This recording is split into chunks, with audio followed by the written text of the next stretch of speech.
Hi, this is Rabbi Chaim Kaufman. Welcome to our 136th installment of the Torah portion of the week. We are holding by Parshas Pinchas here in Eretz Israel. Everyone else holding by Parshas Balak. You can watch my video on Parshas Balak that I did last week. We're going to speak about Parshas Pinchas, and the Torah speaks about Pinchas and the fact that he shish kebabs two people. One who was a prince, who was with a Midianite woman, and he shish kebabbed them, etc. We talk about the new census, account of the Levites, laws of inheritance, daughters of Solofchot, etc. So I want to hit one aspect. Over here. The Torah says over here, chapter 27 verse 18. Hashem says to Moshe, take for yourself Yeshua ben Nun, Joshua the son of Nun, a man in whom there is spirit. Lean your hands upon him. You stand before Elazar the Kohen, before the entire assembly, command them before their eyes. In other words, he's going to take charge. Yeshua is going to take charge after Moshe Rabbeinu dies. Right? He's going to lead the Jews into the promised land, the land of Israel. So there's a question, what does it mean? What does it mean, Isha Shir Ruach Boy? What does it mean that choose this person that has spirit inside him? Alright, that's the question. So it says, Mori Verebi, Arav Agon Moshe Shlita should be well. Brings down in his book, Tam Vedas. And he says, there's a medrash. Now the medrash says that Yeshua merited to be the next leader because he never left Moshe Rabbeinu's side. In other words, he took care of all of Moshe's needs. Anytime he had a question, he went to Moshe, etc. So he's his trusted student. So God chose him, and he's going to lead the Jewish people into the promised land.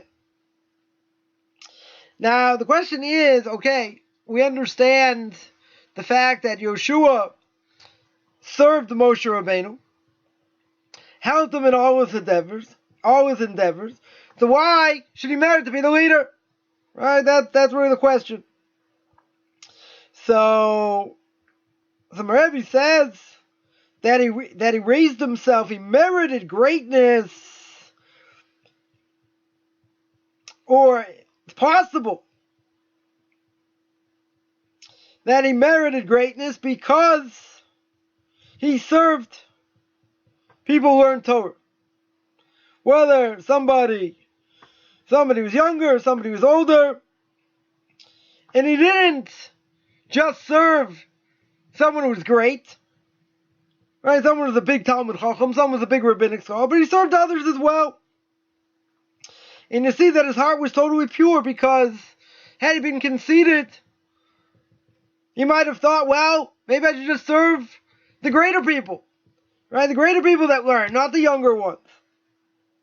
But he didn't do that, because they had tremendous love of Torah. So it didn't make a difference whether a person was older or younger. So therefore, someone who learns Torah, Rebbe continues, has the status of a master, and others that serve him. So it's interesting that a quality of a leader, Rebbe here points out, is because he serves rabbinic scholars. And he serves even younger people that learn Torah, because he has respect. He has love for Torah. He understands what Torah represents.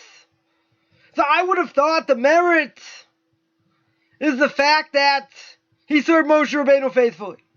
He was the Gadol Ador. He was the greatest of that generation. He was the leader, first king of the Jewish people. The Torah gets merit for that. Right? He doesn't do anything without asking Moshe, without being by his side.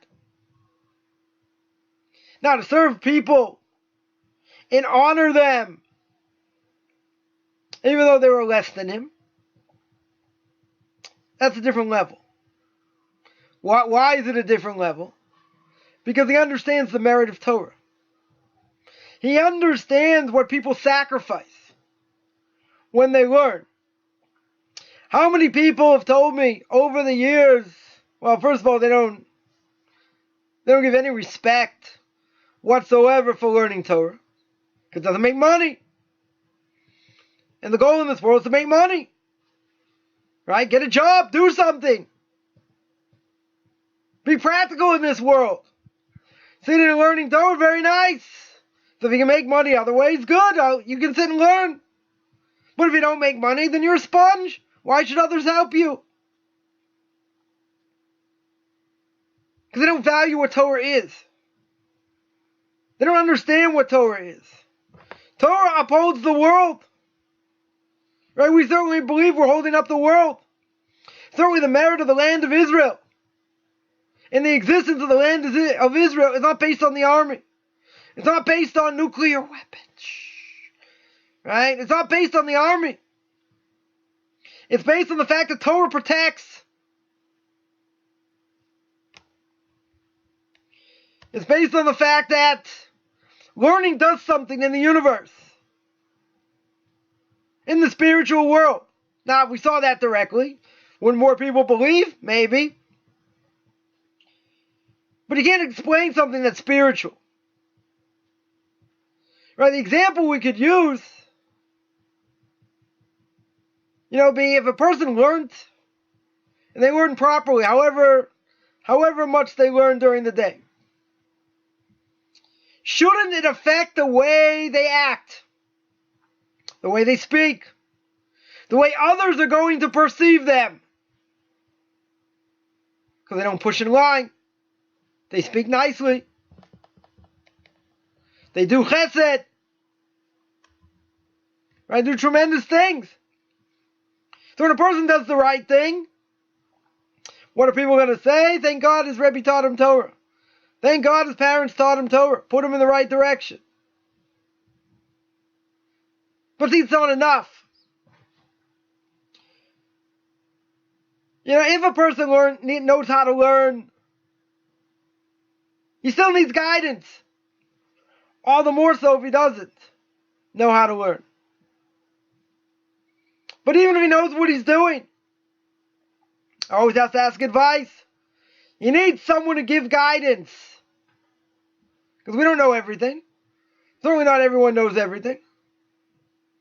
So that being the case, you have to have a morer derech. You have to have someone to be able to lead you, to guide you. So we've spoken about this many times. The Gemara in Chagiga says that for a person to learn Torah under someone, that person in your eyes has to be like an angel. Does it mean he's perfect? No. But he has to know what he's doing. He has to look angelic in your eyes. Otherwise, you can't learn from him.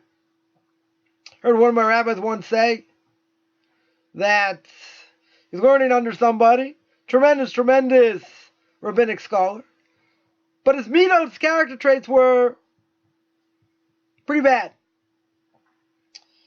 So his mind was brilliant, but you can't have a brilliant mind without good midos, without good character traits. Did he know a lot of Torah? Yeah.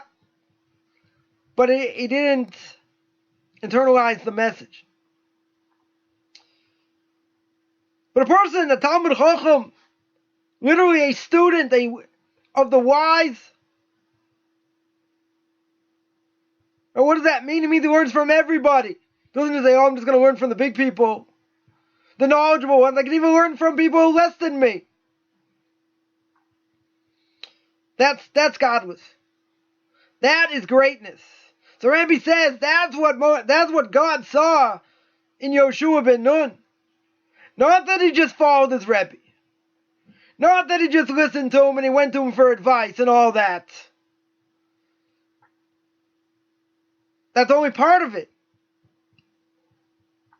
But he honored those that were even less than him. That even knew less. That's greatness. Because what's the mistake a person's going to make? The mistake will be, I'll honor those that are true bona fide Torah scholars. Younger people, not going to honor. Why? It's beneath me. Yeshua said it wasn't beneath him. He was willing to serve others, to help others, even if they weren't on his level. But there's another aspect. That's what my Rebbe points out. And that's why God chose Yeshua over anyone else. But there's another aspect, which I would have thought would be the main aspect. And that is, Yeshua had Da'as Torah. Yeshua had Moshe Rabbeinu. He followed everything Moshe said. Never left his side. When Moshe Rabbeinu doesn't come back and he's late, he doesn't go with everyone else. He's sitting by the mountain. Right? He's sitting by the mountain, waiting for his Rebbe to come back. Isn't that too much reliance on a mentor? Isn't that codependency? No. You're not acting, whenever my Rebbe says whatever he does, I'm just going to follow him and that's it. He's got his own path as well. But even somebody like that, as great as he was, knew that he always needs guidance. That when he doesn't know which way to go, he's got someone to guide him. Right? He's got the greatest of the generation to guide him. So everybody needs a mentor. I think that's clear. Because most people, as I found in the conversion process, cannot do it on their own. Doesn't mean they're stupid. Look at the first entry I put in my blog. And that was, do you think you can do this by yourself? Then you don't need a mentor. There's a lot of information on the internet, good and bad.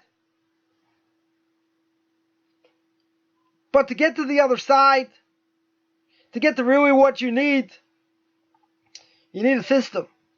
You need someone who knows. Someone who knows the system. Someone who knows what needs to be taught. And the person has to be trusted. That's a whole other thing. I've spoken about that a lot also. And the most important thing, besides knowledge of this person, besides fear of heaven, of this person, what he emulates, is who do they learn by? Who guides them? Saw someone with a resume yay long. He's been helping a lot of people for many years. One major thing sticks out on this resume. Doesn't mention Da'as Torah. Doesn't mention when he's got a question who he goes to. Now, does that mean he doesn't go to anyone? I'm not saying not. But you see, when that's missing, it's a major red flag. When everyone knows, they look at me, they see what they get. I am what I am. Go to my blog, the first person I mention. My Rebbe, Moshe Sternbuch Shlita, should be well. I go to him. World-class rabbinic authority. Whether you agree with him, you don't agree with him, doesn't matter. Everyone agrees beyond the shadow of a doubt. He is one of the Gedolei Hador. Right, one of the greatest of this generation. Probably top 5 today. Maybe top 3.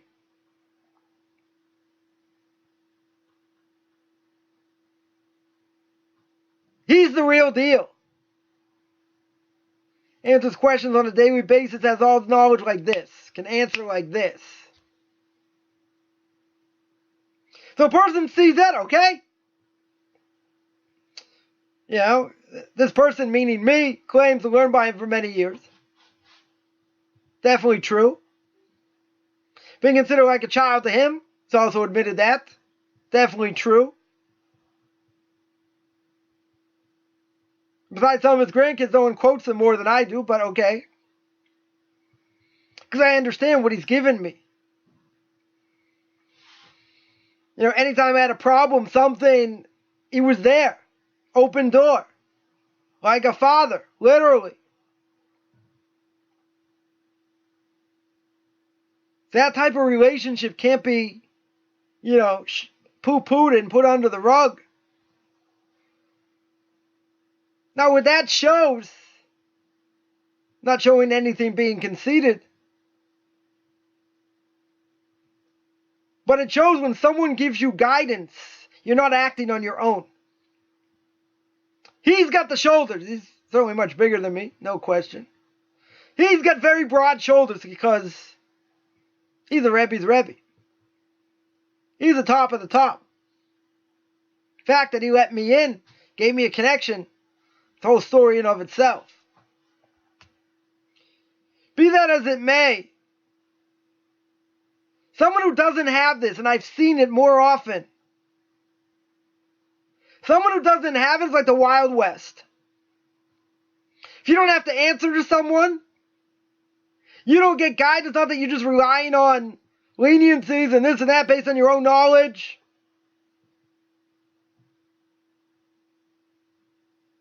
It's crucial, especially if you run a community, especially if you're involved in Jewish outreach or non-Jewish outreach.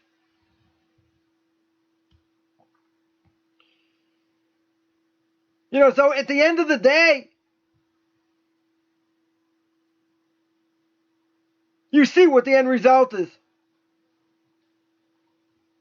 You see where things go and how they can go awry. Because these quote-unquote Orthodox rabbis don't answer to anyone. They do what they want. Comes along Yeshua ben Nun, and God says, he's got the Spirit.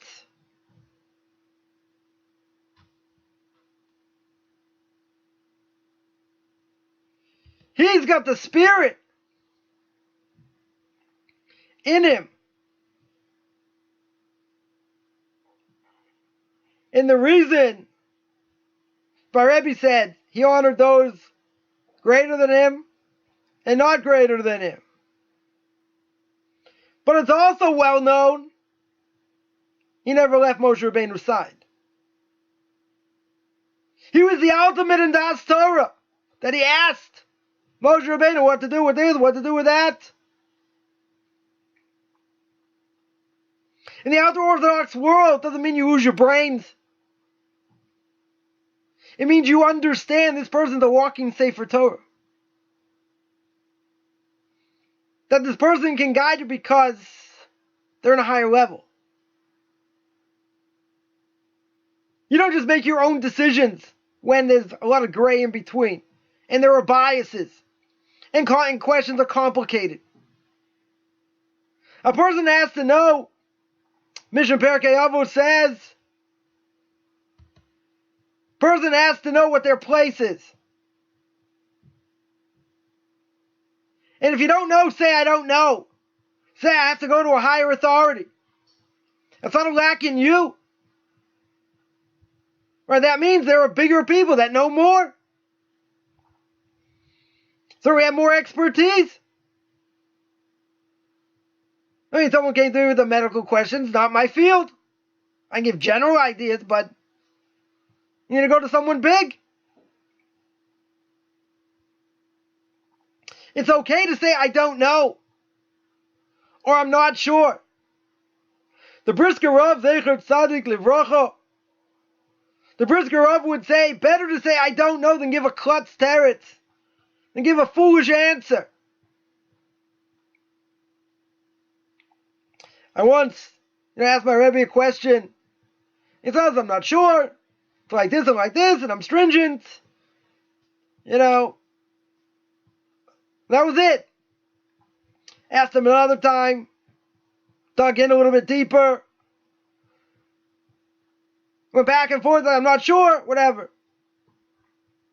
I'm stringent because I'm not sure.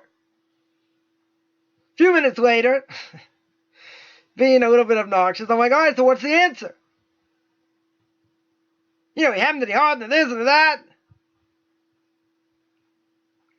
But he looked at me and he said, I want you to say in my name. You say in my name, Moshe Sternbach says, I don't know. And then he told me the story with the Brisker Rov. So a minute and a half later, I looked over like this, and he said, I don't know. Don't ask. So why do I tell the story? Because you're talking about somebody we can't imagine who he is and what he knows. All the Talmud, Shulchan Aruch, commentaries, earlier, later commentaries, right there in the palm of your hand. Can't see that. Palm of your hand. It's unbelievable. I saw it in action. For 5 years. In the rabbinical court. Unbelievable knowledge. He also understood his place. He also understood who was greater than him. In previous generations and all that. But why did he become as great as he was? Helps to have a photographic memory. Okay. Also helps to learn and learn and learn. Not sleep. Sleep only a couple hours a night. Okay. He once told me, I ran after all the Rebbes. He's telling me all the people he was close to. He had a connection to. The Chazon Ish. Go look these people up, who they are. Chazon Ish, the Brisker Rov, we mentioned. The Steipler Gaon, Zecher Tzadik Levracha, may his name be blessed. Right, his son is Rav Chaim Kanievsky. Rav Dessler, Rav Eli Lopian, the Satmar Rebbe. And he said he ran after all the Rebbes, to learn from. Then he turns to me and says, look, I even know you. I was like, you even know me? He's like, yeah, I even know you. So he was connected to that previous generation. We don't have too many people left like that. A lot of things that he writes, on the Parsha, and other things, he quotes these great people, what he heard, what he saw. Got an unbelievable memory from when he was a kid. And a connection to Rabbi Chanan Wasserman, Hashem Yikam Damoy. God should avenge his blood. He's a famous student of the Chofetz Chaim, Yudor Shiva Baranovich. It's a who's who.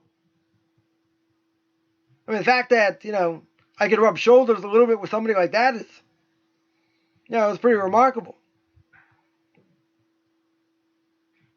But as great as he is, he understood the value of the previous generation. He understood the value of Da'as Torah, of getting clarity on things he needed clarity on. That's humility. Because maybe you could say, well, I have the shoulders to go one way or the other.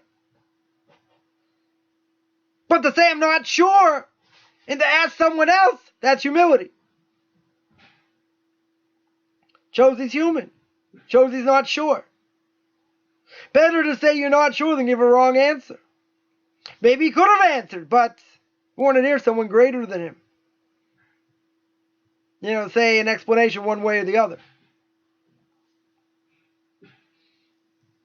So somebody like that, not just his knowledge. No one denies what he knows. But it's beyond that. It's the contact he had with other rabbis of this generation, previous generations. Because he says, I'm not saying it on my own. I'm saying it based on what the Brisker Rov said. I'm saying it based on what the Chazon Ish said. There are things he will say in his own, don't get me wrong. But he understands the value of the previous generation. He had who to answer to. He had who to be humble in front of. That's greatness.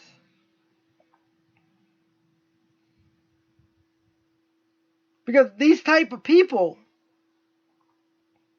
have all this knowledge, this wealth of knowledge, and he was able to tap in, and he was able to get information, and he was able to get clarity, but he had to humble himself in front of them. Now, wouldn't you say that's obvious? Yeah, I would say it's obvious. Somebody like that, the greatness of these people, can't imagine.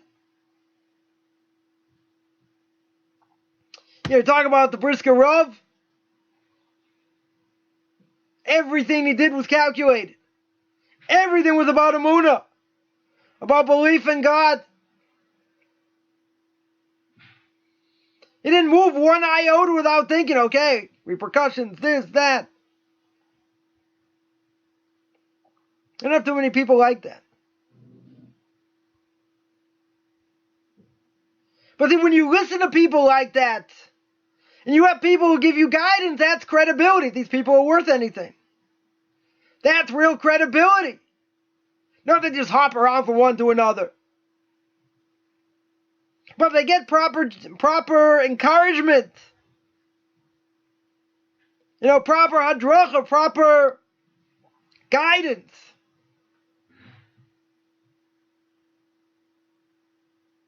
So what does he give over? He gives over what all these great people have taught him. And he can give that over to others. Now, obviously, he has to know the person. He has to know, where they're holding. He's not going to tell them something's not holding there. But see, when you go to someone else, you understand you're limited. By saying I'm limited in knowledge, and there are greater people than me, that is godless. That is greatness, because it shows you're not conceited. It shows you don't think you know everything. People think they have to be able to give an answer on everything. There are things you don't know. Plenty of things we don't know. They have to go to someone else.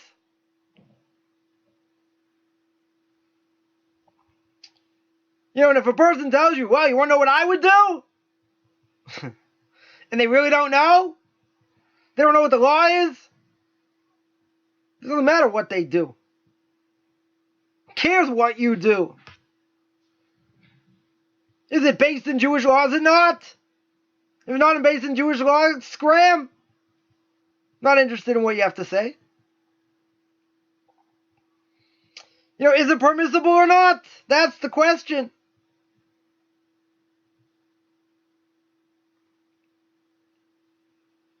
So when a person listens, and a person gets guidance and follows through, and he has proper Da'as Torah, right? He's got a proper rabbinical authority he goes to that he gets guidance from. That's not weakness. How is it, little old me, from Braintree, Massachusetts, go look it up. Braintree, Massachusetts. How have I been able to guide people? Give people advice? Plenty of things I don't know, and go to others for advice also. Yeah, I spent the last 25 years learning plenty what I don't know. But you see, I've gotten good advice from the real deal. From a lot of very good, knowledgeable people. So I can say with confidence, based on that, and I've had the ability to help others. But it's not based on my own knowledge. Some of it's experience. Plenty of things I've gone through. Not necessarily handled 100% the right way. Been through a lot in life, that's true. But a person can't just give over information through life experience. You also have to have knowledge behind you. So my Rebbe told me, when I had 2 little kids, that you should sit and learn if you have the ability to sit and learn as long as possible. So that when you do go out, you go out like fire. He was right. He didn't tell me how hard it would be to find a job in the field, but okay. He was right. Because I could have helped people way back when. I wouldn't have had the knowledge base, though. Now, having a wide knowledge base is a whole different ballgame. But that knowledge base came from guidance, what to learn, how to learn it. Proper guidance changed my life.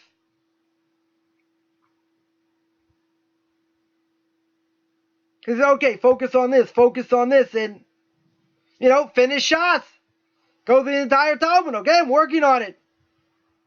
And I got one last order to do. I'm plenty still what to go through. I've gone through other things, Jewish philosophy, Musar. There's a wealth of knowledge. But knowledge isn't enough. There are people out there much greater knowledge than me. I don't think there's any question about that. Question is how you use it,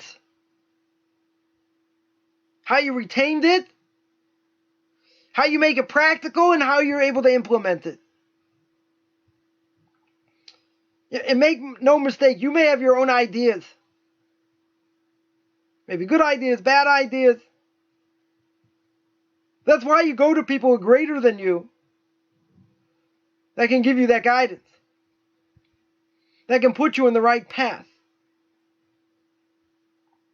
So when it comes to that, when it comes to learning other things, in the spiritual world, you got to listen. You got to be a vessel that accepts. Doesn't mean you can't question. Doesn't mean you can't ask anything. You want clarity.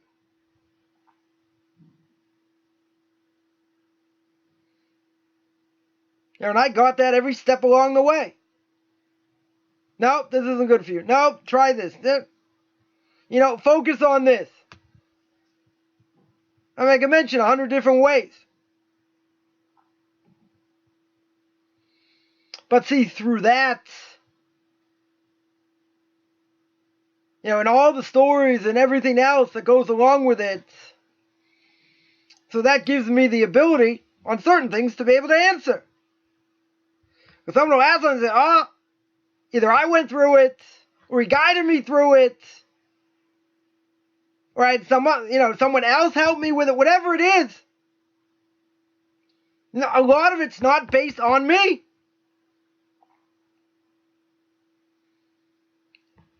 I could give numerous examples. But at the end of the day, the person who they learn under has to be the right fit. If it's not the right fit, it's poison. The Torah can be poison if it's not used right. So I've been spoiled. But see, the problem is people coming in, why should I trust in him? Why should you trust in me? Maybe I'm a fraud, maybe. Plenty of frauds out there. Give you a whole list of them. There's a common denominator of all these frauds. Many common denominators. One, they haven't learned enough. Or any. They've learned very little. Two, they don't have to answer to anyone. They don't have Da'as Torah. That says it all. Because the reality is, if a person hasn't learned enough, you're not seasoned, let's say.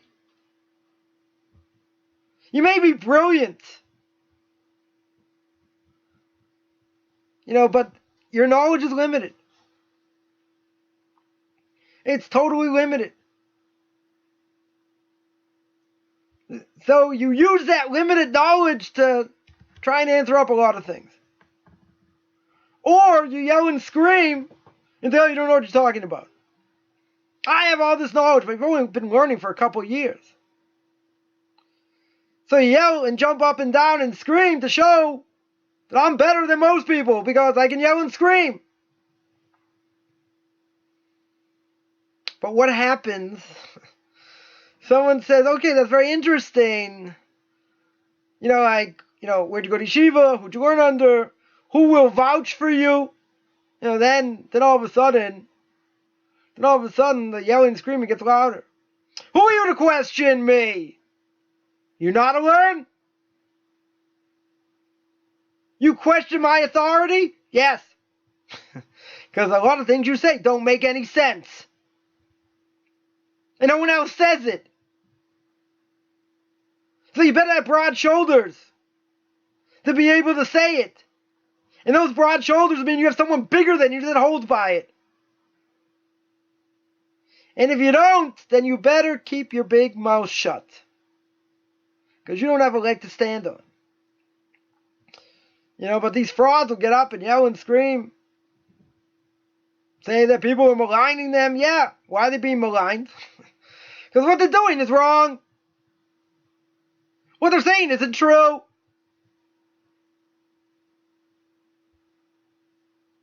So you want to be anything in this world, you have to have a mentor. You have to have someone to guide you. We'll call it a spiritual guide. Spiritual mentor, whatever. Or I like to call it a spiritual life coach. But someone who's on the up and up, someone who's the real deal. Somebody who's learned under someone for many years. Like Yeshua did under Moshe Rabbeinu. Then they're one of the leaders. And they should be one of the leaders. They should be listened to. Because they have gotten proper guidance. Now, if a person gets proper guidance, does that mean he can't go astray? No. You can go off the path. You can think, I don't need any more help. I can do what I want. Be more innovative. But credentials are everything. Spoken about that a lot. Yeshua ben Nun's credentials were his attachment to Moshe Rabbeinu. Was his greatness to listen to others, even younger than him, and to honor them. Where did it come from? It came from love of Torah. He didn't get rebuked by his Rebbe. He understood it was for his benefit. He wouldn't put his Rebbe down because he yelled at him for something he did, or he tried to correct something. We don't want to be criticized. We're the Teflon generation. Don't tell me what to do. Even if they're right. Nobody wants to hear it. But if it's to your own benefit, helps you grow,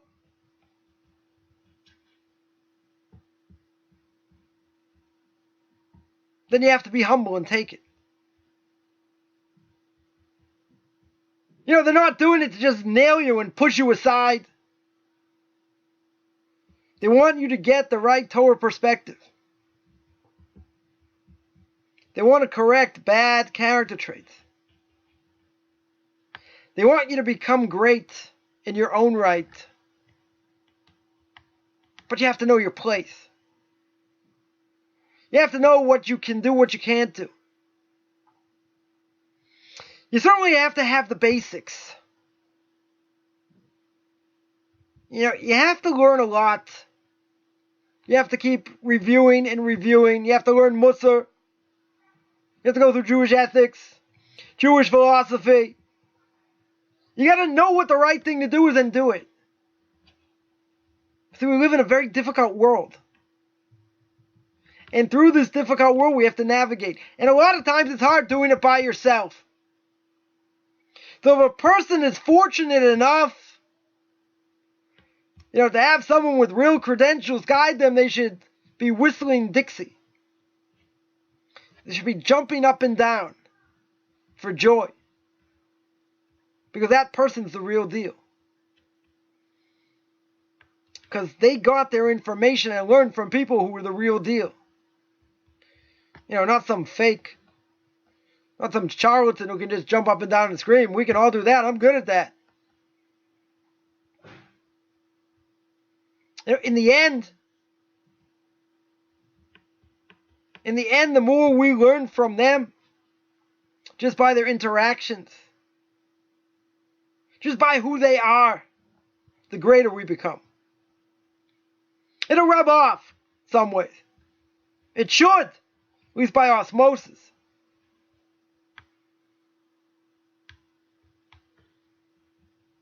People like that are a different breed. Totally different breed. But everybody needs guidance at some level. And that's not a cop-out. That's not to say, oh, look, you wuss, you can't do things on your own. Plenty of things you can do on your own. There's a lot of gray area out there. And if you don't get the proper navigation, you go backwards. You could possibly go backwards. And if you think you can do it on your own, think again. Because those people only cause more problems. Think they're greater than they are. Because they don't have anyone watching over them.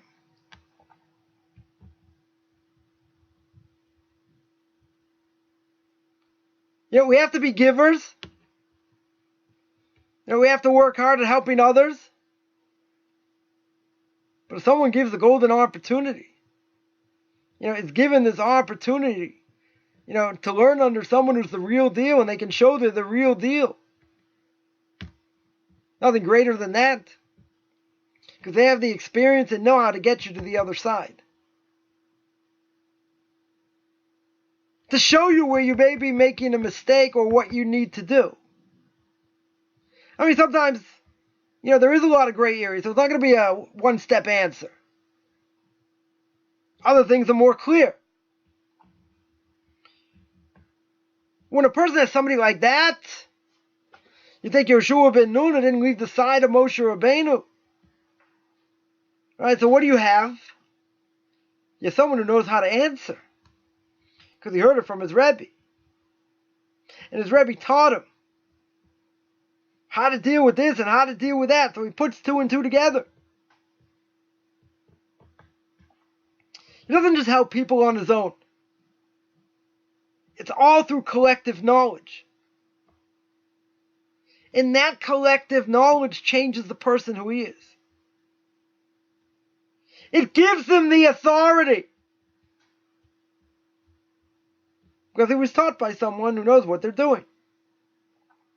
Someone who's supposedly self-taught, didn't learn that much, under somebody, red flag. Major, major red flag. But when you understand to grow from that, to learn from such people, even to learn from people or honor people that are lower than you, less knowledgeable, meaning shows a nevis, shows humility. It shows you don't think you're something necessarily something special. But you know your place. You know where your information came from. And then God gives you the ability to give it to others. But without that, and a person can't produce it, and they get edgy. When you ask them, well, that's a great idea. Who else says like you? Who else backs that idea? Someone starts screaming and say, who are you to question me? You don't think I have proper Da'as Torah? I got my own Da'as Torah. Next. Somebody says that, you don't even waste 5 more minutes listening to them. It means they're covering themselves up. It means they're a fraud, capital F.